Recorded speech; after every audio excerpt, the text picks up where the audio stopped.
that we have to confront what the reality is saying to us, right? That race continues to play this extraordinary role. I heard Chuck give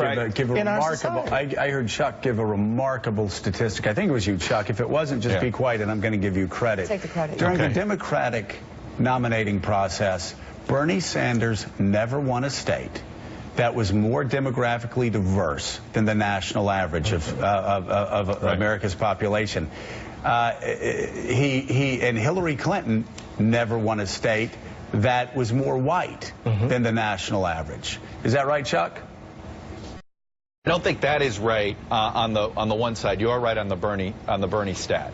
I think she did win a couple of states that were whiter than the national average. But if you wanted to predict, though, where Bernie was going to win, the whiter the state, the more likely Bernie was going to win. Right. And so, yeah, it sort of preordained it in both the Democratic race and now national. Joe, you were talking earlier, and Eddie was just referring to it. I mean, one of the great absences in the national conversation, if you can call it that we're having ongoing because of the murders and because of our inability to deal with race in this country, is the volatile combination, the mix of race and class. You cannot separate them. Yeah. You cannot separate them. You cannot tell one group of people who get followed when they go into Home Depot, black people, and not tell white people, poor white people or middle-class white people, why their sons, you've raised it, don't get into Harvard or Dartmouth and things like that. You cannot ignore it, and we ignore it. We continue to ignore it.